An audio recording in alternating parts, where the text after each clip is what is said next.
The coffee is black. The robot is very, very frisky. And I'd like to welcome you to the Saturday, August 2nd edition of Modeling Blog Daily, where Bill just rants with a cup of joe. And today I'm going to rant on a new set that I just got in, a wonderful new creator set, an immense set. It's called a Lego Creator 49.97 Transport Ferry. It's a 3-in-1. Now look at this, 1,279 pieces. Now look at my. This is an immense kit. It weighs a ton. You have to have a forklift to bring it in the house.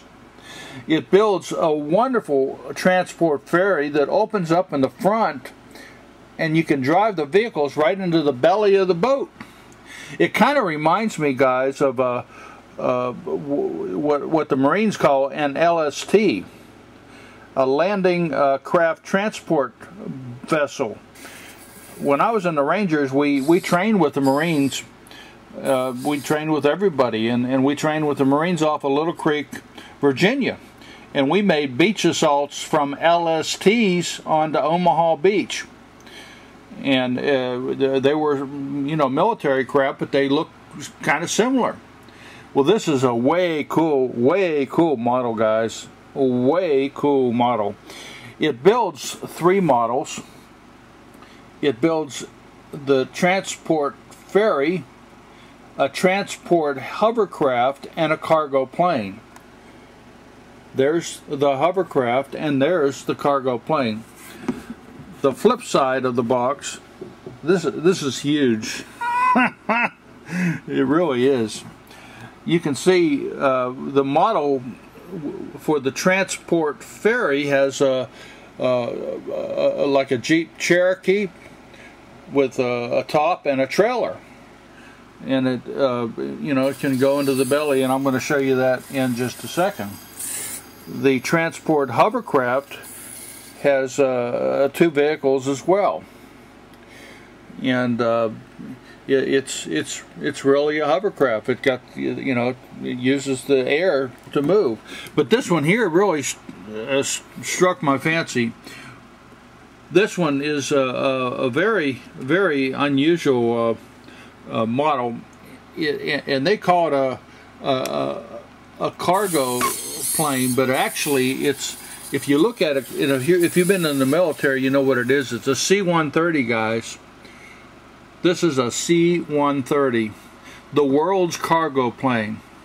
You can tell by the nose, and you can tell by the how the wing structure is, and then on the back how you can drop it down and drive in Jeeps and things.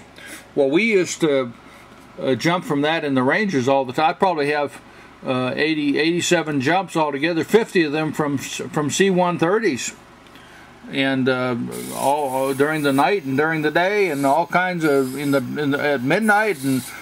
But we used to jump off from the doors, right centered on the screen. Right there's a door on each side, and we used to jump from the doors, and we used to shove the stuff off the back.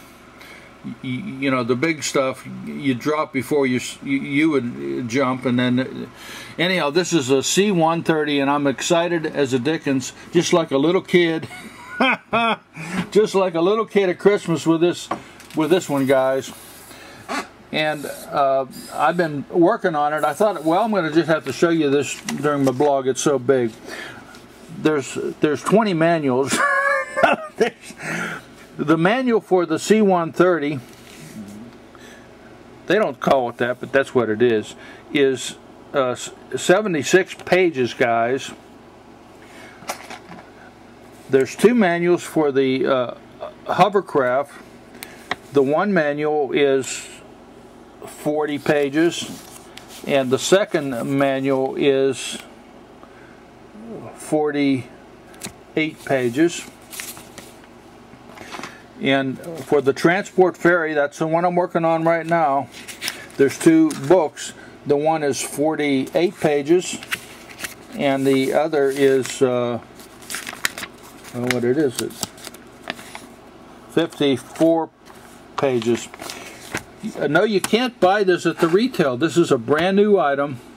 The only place you're ever going to find it, well, you can buy it from Amazon, but yeah, I don't. Let me tell you this: you could probably buy it at the retail, but it's so expensive. It's about $79, and usually Toys R Us won't stock something, or they'll stock it in very small quantities. So your best bet, if you really want it, order it from Lego or order it from Amazon. And it took quite a while to get this one in. I've been working my way through, and the first thing they have you do is build the neat little trailer. By the way, I used to own a small Scotty back in 75 and 76. I had it when I was in the military, and I lived on base in it when I wasn't in the field. And it's a small little trailer just like that. So this one here brings back a lot of memories for me. It's a wonderful looking trailer. Let me show you something about the way I do my building, just to give you a tip. Normally when I'm building a project like this, just about any project, I'll go with 2 boxes, but with this one it's 3. I'll put everything that's 2 nubs or less, or 2 nubs square or less, in one box. Everything. And I painfully sort it ahead of time. And in this case, I put all the single strips in one other box, and then the larger items in the final box. It just makes it easier, guys, when you're trying to build your model and you're looking for one small little deal like that. And if you have a whole bunch of big ones in there, it's hard to find it. But when you are using a box by itself for the smaller pieces, it makes it easier to find. The other thing I use, these are, some of you have been asking me about these boxes. These are boxes I got from Kennex Kits. They put them in the kits, and I kind of reinforce them with tape. As you can see, that's tape right there. And I like to use them versus the white because it's easier to see the parts when you put them in a yellow box. So those of you that have the Kennex, some of the Kennex larger models, you might consider using the boxes, the yellow boxes, for your Lego parts or for all your construction. Anyhow, that kind of gives you a thumbnail sketch of this wonderful kit that I'm right now working on. And tomorrow or tonight I'll be putting a video on this super duper transport ferry. Bill in red and a robot. Would like for you to have a wonderful Saturday, and we say sayonara, friend. Sayonara.